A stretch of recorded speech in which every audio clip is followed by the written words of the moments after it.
É isso, primeiro uma apresentação pessoal mesmo. Ok, Edgar Melo, 81 anos, nascido em Piraúba, Minas Gerais. Depois, aos 20 anos, fui para o Rio de Janeiro, porque naquela época os jovens que queriam melhorar de vida iriam para o Rio de Janeiro, porque era o centro do Brasil. Capital federal, centro político, centro econômico, enfim, centro decisório do país, que começou a se esgotar só depois da criação de Brasília. E por que eu fui para o Rio? Porque o curso que eu fiz não tinha validade nenhuma. Eu estudei 10 anos sem poder validar aquilo que eu estudei. Eu estudei num seminário para padre e saí do seminário aos 10 anos. Eu estudei em Juiz de Fora e Mariana.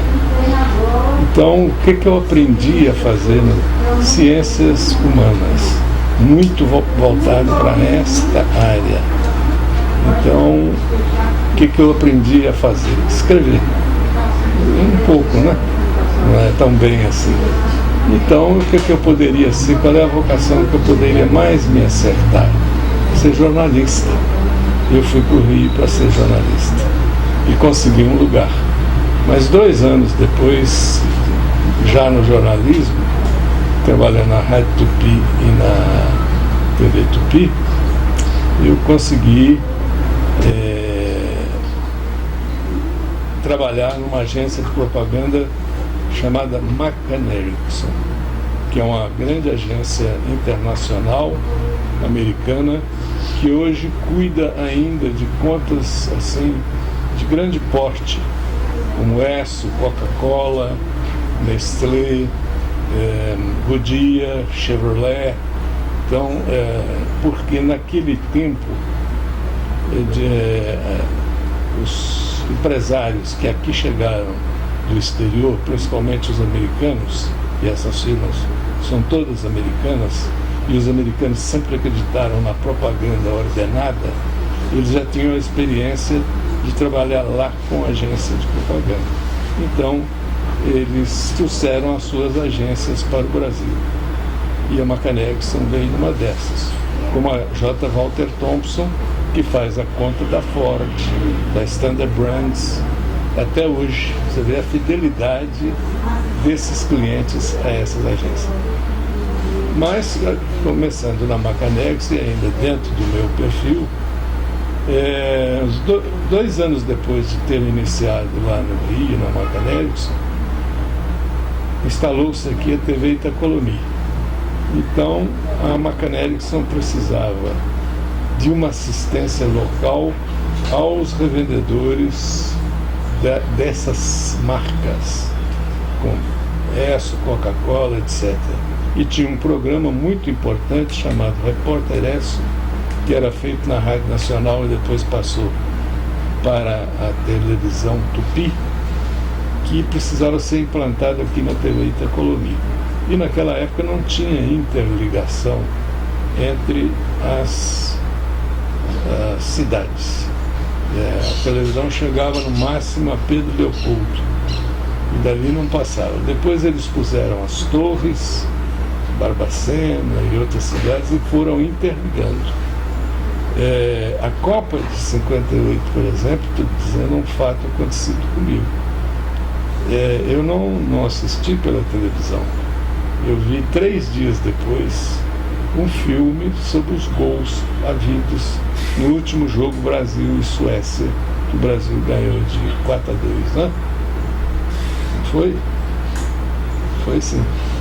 Porque o filme veio de avião.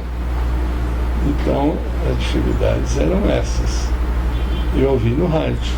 Tanto assim que depois tomamos muita cerveja, fizemos farra na rua, mas depois eu ouvi o rádio, né, na casa de um amigo. E, então tinha essas dificuldades. Mas ao longo do tempo essa interligação foi ocorrendo até que em 57 chegou aqui a TV Itacolomi, né? Foi aí que a Macanex sentiu necessidade de estabelecer aqui uma filial para atender a esses clientes, principalmente Esso e Coca-Cola, que eram empresas muito agressivas. A propaganda, a Coca-Cola continua assim, a Esso hoje não está na mão mais dos americanos, mas a Coca-Cola está, de forma que ela continua plenamente ativa nos meios de comunicação cuja mídia é indicada: televisão, rádio, alguma coisa, outdoor também, mas é o que a mídia indicar, né? Então eu vim, o presidente era um mineiro, e me chamou na sala dele e me perguntou se um mineiro queria voltar a Minas Gerais. E eu perguntou se eu queria voltar. Eu falei, pois não, para quê? Assim, para você abrir o nosso escritório em Belo Horizonte. E eu o fiz. Vim para cá para ficar 180 dias. Eu acredito ficar 180 anos. Então foi muito bom, uma experiência maravilhosa.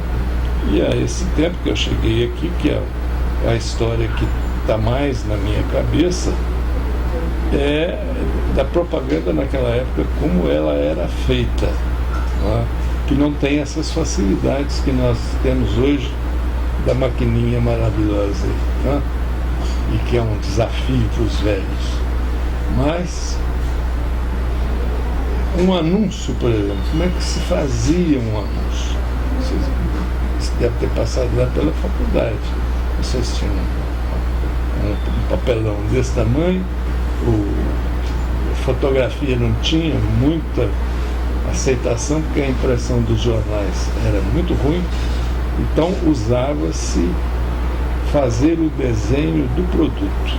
Então você imagina assim um anúncio do Ponto Frio, se ele existisse na época. Existia no Rio, não aqui.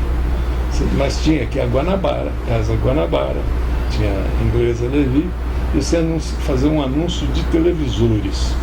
Ia botar 10 televisores. Você tinha que desenhar os televisores à mão, bico de pena, fazer a composição manual. Vocês já viram uma gráfica antiga, por acaso? Provavelmente o museu vai ter lá para mostrar, né? Você vai pondo tipo por tipo com a pinça, uma placa assim, depois você bate num papel e tira a prova.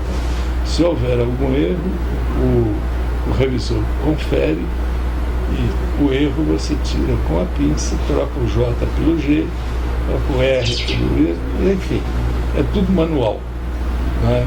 Era assim que você fazia um anúncio.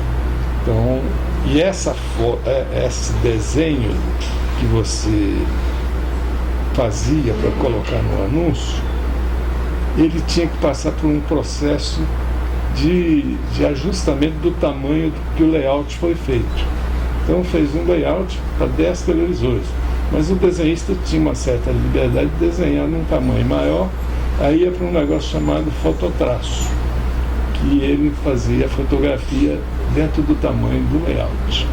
Aí colava-se com aquela cola de borracha, eu não sei se vocês conhecem, que foi o início da droga, porque ela deixava muita gente, aquele cheiro, era bastante, era a droga da época, mas nenhum publicitário praticava isso, não. Era cuidado que a gente tinha de não praticar isso. Resultado, era um trabalho fantástico. E a mídia era, e continua até hoje, por incrível que pareça, hoje deve estar 50% televisão e jornal, e algum rádio. Mas naquela época os jornais eram a grande mídia dos varejos de todo o país, porque todo mundo que compra, que vê um preço, vê um aparelho, ele quer fazer comparação entre os outros, né? Então o jornal é que permitia essa ação dele. Então a mídia de jornal era da maior importância para a época. Continua sendo. Vocês podem ver domingo no estado de Minas, que é o veículo líder, o quantos anúncios ele tem do, como é que chama aí, do Ricardão, né, do Ponto Frio e e do Extra e de mais quem? Da Casas Bahia, né, que são hoje os grandes concorrentes. Na época desse início, nós tínhamos os grandes magazins daqui, Casa Guanabara, Inglesa Levi, etc. E aí é um aspecto de mercado publicitário.